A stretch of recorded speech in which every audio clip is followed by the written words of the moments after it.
What's up, guys? Sub-Zero here, back for another VOD review today, doing a game from the APAC Bilgewater Cup. This is, like I talked about in the last VOD, a bunch of players from China and from APAC playing, which ends up in a insanely stacked lobby here. So you can see Waibu in this lobby, Jazz Latte in this lobby, two of APAC's finest, and then a ton of really fantastic Chinese player. Flancy, obviously one of the best players historically in China, is always like hitting rank 1 on the ladder, all this kind of stuff. So this was a crazy final day, final lobby from APAC, and this was game 4, was just absolutely nuts. So I wanted to do a VOD review, actually not from any specific player's POV, because I think it's a lot more exciting this way if you actually don't know who we are going to follow this game and, you know, get spoiled on who is going to do well in this lobby, because this was a crazy final lobby, and I honestly just want to leave it with the suspense of who's going to win this lobby.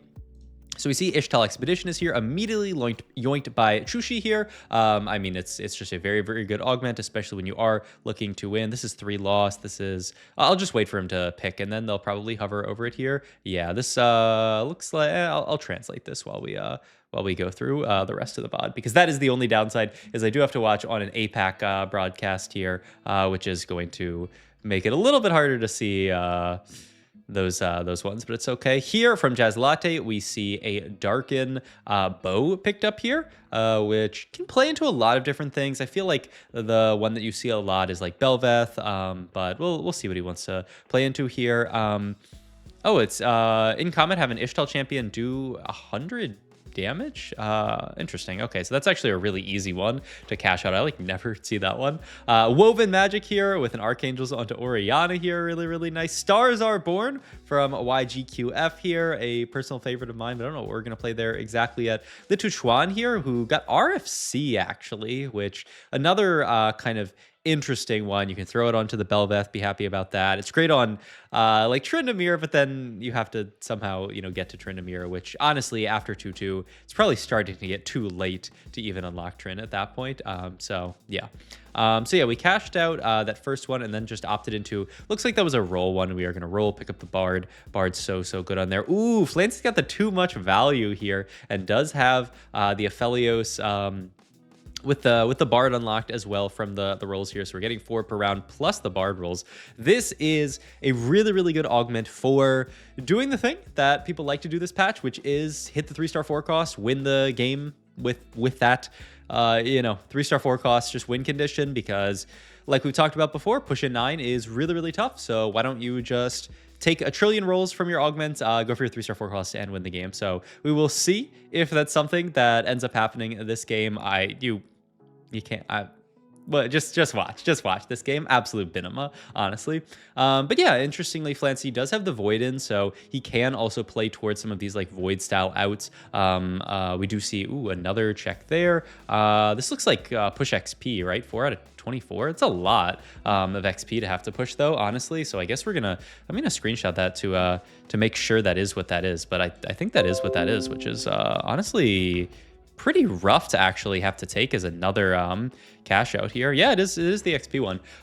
Yeah, having to cash that out here just because it's gonna take a while. We're 3-1 at the earliest, 3-2 more likely, and even then it's a lot of gold. We do have the Melio pair here. I will say Melio 2, I feel like this line with Melio 1 versus Melio 2 is kind of night and day. If you can pick up the Melio 2 and start win streaking in the mid game, saving a bunch of extra HP, you know, it's a lot easier to get these damage quests when you have a Melio that you're playing around. It's just so easy compared to, you know, stuck on a Melio 1. You don't really have anyone you're excited about carrying. We also did pick up the Vi here, which is nice as well to unlock Oriana potentially. We'd have to drop out of the Yarvin, but like honestly, I don't mind. And yeah, we're gonna full pump our XP here. One person we haven't really seen yet is Waibu 1. I kind of want to see what his spot looks like. I don't recall seeing it. But hey, we go back to well, let's go back to Jazz Latte's board with this this Darken bow is set up here. Darken bow on the Rec side, which is kind of funny, but still has this Void in here. I guess it could be Darken. I don't think Darken bow Kais is very good. Let me see. This is 4 loss, 12. This is like 11 unit kills, 12. We took the 4 loss. Okay, 12 interest, I believe, is that one.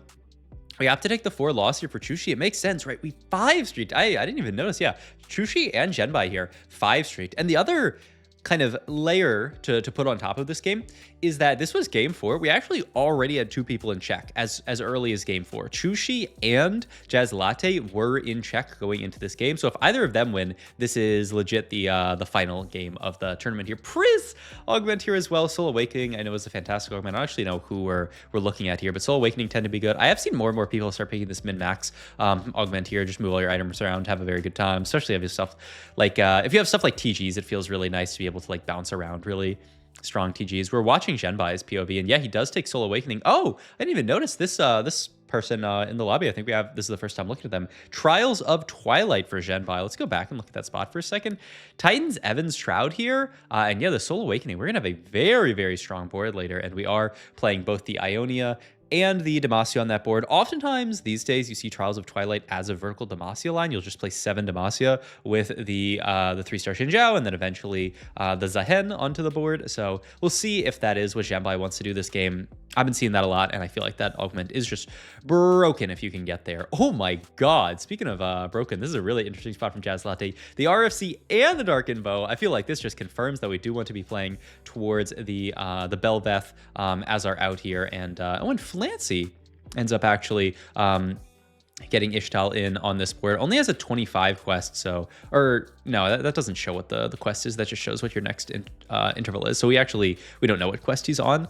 So okay, YBY1 winning, it looks like. So that's good for, I mean, honestly, like if you had to ask me who do I want to win this lobby, I mean, it's either YBY1 or Jazz Latte, and then I'll go YBY1, Jazz Latte, Flancy is the order of who I would want to win this lobby, like just in order of my favorite players to watch. Haven't done a Jazz Latte VOD review in a long time, so it's fun to watch this game from him, and fun to just get to see what everybody in the lobby is doing. You know, you get to see a little bit less of like every single decision, but you do get to see a lot more of just like a lot of different lines, which is really interesting. Lashao there looked like he had a good line into, ooh, finally back to YBY1. Oh, and YBY1, oh, he was the person who was win streaking with Jarvan. But he also, in this spot here, has an early Seraphine Shojin red buff made already, has obviously the Orianna, and has 1 low risk here.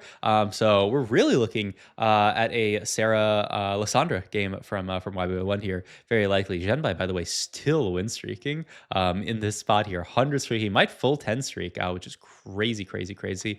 And Li Chuan, yeah, ends up looking for kind of like Belveth style stuff there. All right, Stars Are Born player, not too much going on there. Back to Chushi to see, are we going to get the, yeah, we do already have our next quest here. And this is, oh my god, is that 3 more loss for 200? I think that is what that is.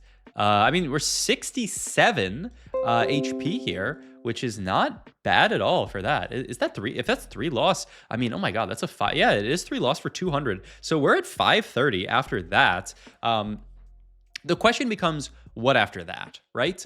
Because the one that you really want to be going for when you are playing around this this comp is the 625. If you can make it to 625, that is, you know, consistently enough combat value to win you games. If you can't get there, it's actually usually pretty bad because you've cashed out enough combat to be like kind of strong, but not truly enough to win the game, and you've sacked all this HP for not for nothing, but not for anything crazy. I will say this is a good spot for Genbai. He does have the ability. Wow, Charvin 3 is kind of hilarious. Never usually see that on this line, but when we pick it up, we pick up the Xinjiao 3-star as well. You really do want to hit the Xinjiao on 4-1 so that you can have the Zahen activated going into stage 5. It's really, really good timing to hit this here. So nice setup there. Gonna look at this fight between Chushi and YBY1, which is another loss for Chushi. I think they have 1 more loss to go before they get that cash. And we are going into last augment here. The 3s, Econ Augment tends to be really good. Once again, I don't really know whose spot we're looking at here, so I can't.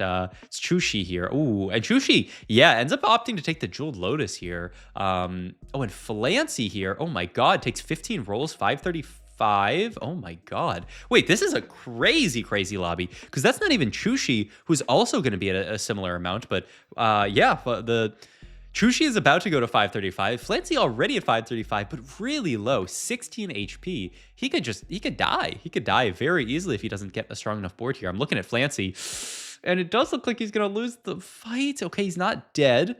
And he did get his next, he must take this cash here. But we are going to see Chushi here what his next cash is going to be. Interest. I think this is either deal or block 1500 damage or 4500 damage. Probably deal 45.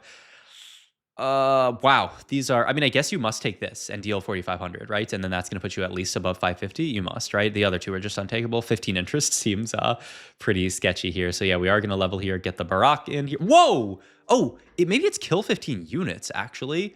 I mean, if we get that one, it's 15. It's only 50, 50 cash out here. Oh, this must be, wait, what is this one, actually? I need to go look at my translator here, because like what, 15 to only get a certain amount. It actually doesn't seem that good. Oh, it's 15 rerolls. Oh, duh, that makes sense. So we actually just get those done here, get our 15 rolls in.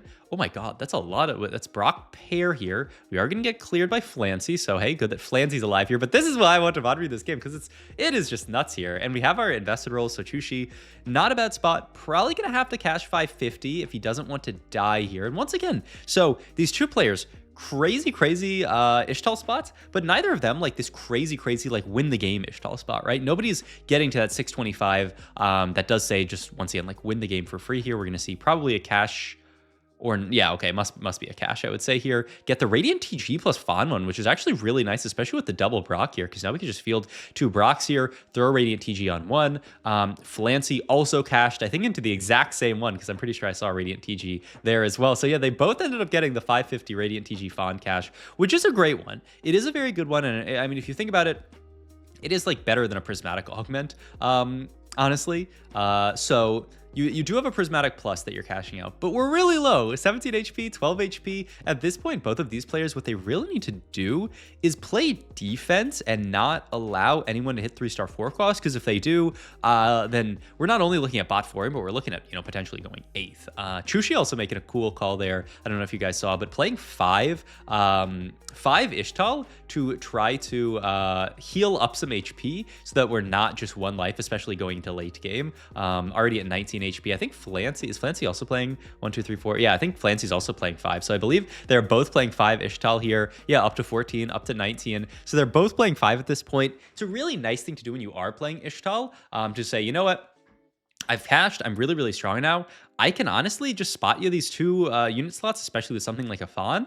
And then if I if I win the fight, which I should, with a board this strong, then it's super chill. Oh my God, that's Brock 2 for Chushi here.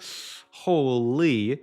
We do get some Freljord in there. Still playing the 5 Ishtal. Back to Jazz Latte's board. Stuck rolling on level 8. So the game plan, you'd think would be 3-star 4 cost, but we don't really have much of anything. We have everything 2-star, but not much past that. But you will see that this Belveth is a crank here with this setup here. Yeah, Gwinsu RFC Darken Bow might be like Astrobis for the Belveth here. All right, let's check out Flancy. Oh my God, Flancy took a loss here, rolling it to 0 on level 8. Oh, oh my God, we're looking for Nidalee 3. We have 6 Nidalee, 7 Nidalees. Wait. We might just hit a Nidalee 3 out of nowhere. That's what this comp can do, right? It's impossible to contest on Nidalee. If people don't unlock, right? And I believe Chushi doesn't have Nidalee unlocked because he didn't opt to play for the 3-star. We didn't get it this round, but maybe we can live this round. It's actually really close again. The Nidalee cast. Oh my God, he wins. Okay. So Flancy alive here on 3 HP, 2 off the Nidalee. If he gets close, he can start selling other units on his board, and he's going to downgrade some of the less useful units. You can't downgrade everything here. Oh my God, we downgraded a 3-star. We're downgrading Bard as well, digging for that Nidalee. Oh, he skipped it twice. Oh, the thing is, we downgraded so much of our board that I don't think it would have mattered. I think we would have lost. I kind of want to go back and see when the earliest he could have had this was, because oh my God, that is crazy. So what is he? Okay, so he downgrades Milio 3. I think that's a great early downgrade because it's a lot of gold for free. When is the first time he actually sees it? It's somewhere around here, right? Maybe, actually, no. It's after he downgrades the Bard, I think. It's like one of these rolls, I think. Like around here. Yeah, it's this shop that he sees it. I mean, the copium you can say is we were probably going to lose anyway, but that is tragic, man. I mean, you'd buy the Nidalee here. You would buy like Garen for a little bit of frontline. field double Vi, double Sway, and I could low-key see this board actually winning with the Nidalee there, but he's rolling. He just can't hit it in time. That is actually so sad. And just goes to show, man, I mean, Flancy is one of the best players in the world. I don't know what kind of ping he's playing on for this cup, because it is like the APAC CN Cup, though. I mean, I think he's probably not too far. And honestly, I imagine they have the servers in China for this. I would bet, honestly. But look at that. Flancy, Litushuan, and Lashao down in a round. 5-3 just kills 3 people. Chushi on the Giga win streak here. And now we are in the situation where Flancy's dead. So Chushi, the only thing Chushi has to worry about here, and oh my god, look at that. Double Brock on this board here. And the other one has a Radiant TG. The other one just has triple items. And we have another one. We might be 2 Brock 2 on this board. But yeah, the big things that we have to stop are things like this. Look at Jazz Latte's board. He's fielding 6 Wukongs. So we really need to deny stuff like Wukong 3. Nice thing for Chushi and for anyone who does want to deny Jazz Latte, who, remember, is in check here. So if he wins the lobby, the tournament is over. The nice thing is that anybody can deny him here. Zhenbai also still really healthy with this Zehen board. The problem is this Zehen board is going to have trouble capping higher than all of this other stuff. Zehen is really strong, but, you know, strong enough to beat 2 Brock 2s, strong enough to beat Wukong 3. I don't know. We will see. He actually opts to, oh, he's juggling the TGs around and moves it up to Shyvana 2. Actually says, you know, Shiv 2 is going to be better than a Brock 1 here, which makes a lot of sense. God, this board is so cool from Chushi.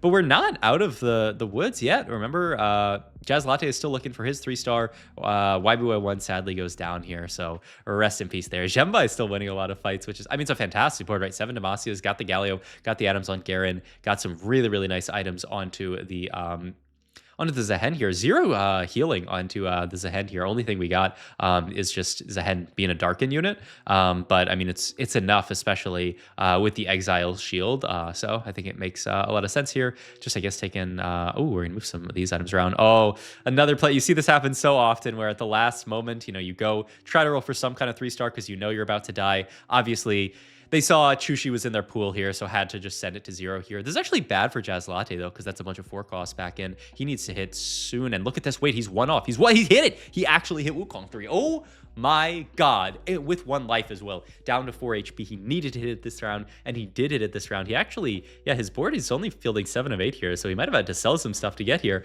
But he hits it. He hits Wukong, and oh, this is so smart as well. Gonna move the IE Hodge over to Wukong, because at this level of strength, when you hit a 3-star 4 cost, this is no longer a tank unit. This is a damage dealing unit that's going to just chunk the entire board here. I'm trying to bring this on a 1x speed because this is actually, I mean, a really crazy fight. The Wukong 3 versus the double Brock. Managed to reach double Brock 2, by the way. So we'll see what this Wukong can do here. He's actually getting really low, but oh, that next cast just shreds one of them.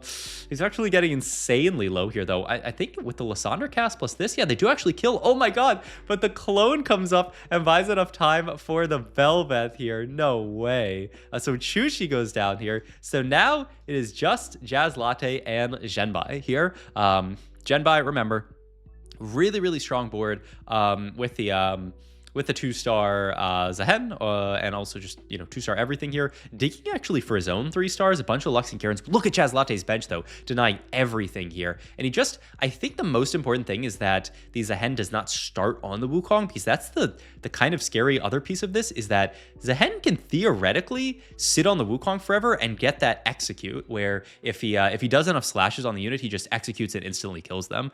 So this actually still is not a done deal. So I think Jazz Latte really just wants to dodge, make sure that Wukong hits as many units as possible. This is why we're kind of solo frontlining the Wukong here, even, you know, bringing stuff like our Rift Herald in the backline. Does find another Lux here for Zhenbai, but, you know, nothing too crazy here. Honestly, I'm down to just watch these all these fights on 1x speed, just because it's they're getting kind of crazy here. All right.